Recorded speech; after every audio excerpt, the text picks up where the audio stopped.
Katie Mulcahy. I am the UK Colour Ambassador for RUSK, and today on Kimmy's hair we're going to be enhancing her natural brunette base colour by introducing a balayage technique of using freehand highlights to emphasise the cut and to also give a more spring-summer sun-kissed look to this hair. So I'm using the lightening cream to create this look. It's a mixing ratio of 1:2.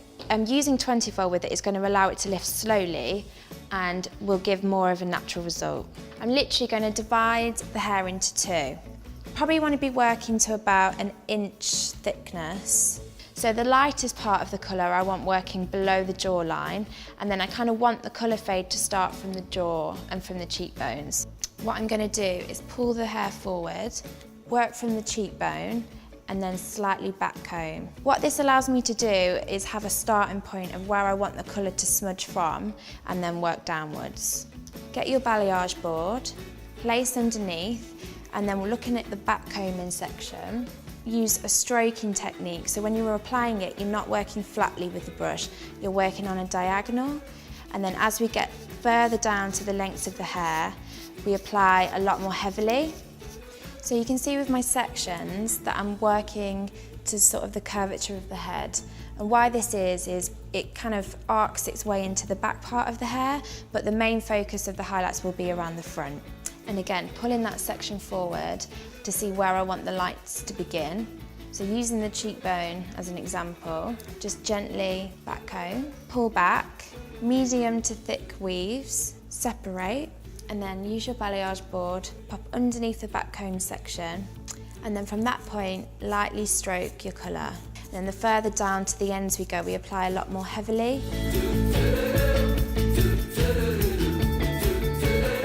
Now I'm on the top section. Now because this is the last part of the hair that's going to sit on top of this, what we don't want to do is take the colour too high. So the focal point of the lights will be towards the very ends, applying very, very lightly so it hardly penetrates through the whole of the hair.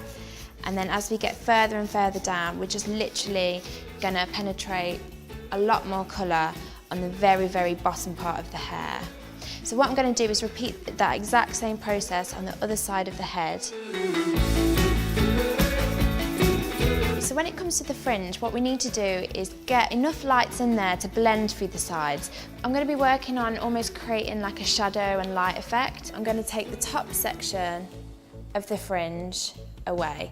And all we want to be doing is take enough just so when this top section falls over the top, it's just going to create a little veil. So where I want the light part to be is towards the inner socket of like the eye and above the cheekbone. So what I'm going to do is literally just pick up that whole side of that fringe and lightly weave through the bottom areas and pull down. Place under, just slightly on top of the board, making sure that we're just working through the very, very ends of the hair. And then very, very lightly, we're just stroking colour through the very, very tips of that fringe. And then I'm going to repeat that exact same process on the other side of the fringe. Okay, so now the fringe is complete, we're going to leave that to set for about 20 minutes. So we've just rinsed off Kimmy's balayage, and what we're going to do now is applying the gloss. So I'm going to be glossing Kimmy's hair with an 813B in the Deepshine Demi range. What it's going to do is help to flatten out any brassiness without taking it too flat. It's almost going to keep a little bit of that caramel tone to it. And then now I'm just going to use the tint brush in my hands, applying the colour through the midlengths and ends over the top of where I've pre-lightened the hair. Because it's a demi, it will only pick up on the pre-lightened pieces, so it won't affect my base colour. 813B is an ash beige colour, so it's perfect over the top of this pre-lightened hair because it will kill that little bit of warmth that's come through without killing it too much.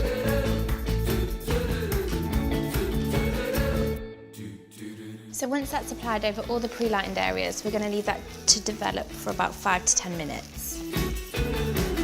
So I've washed that off Kimmy's hair and I've used the Smooth shampoo and conditioner purely to give it lots of shine and to help smooth the cuticle layer over.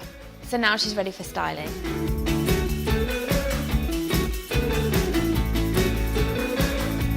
So this is Kimmy. This is our finished look from our sun-kissed balayage technique.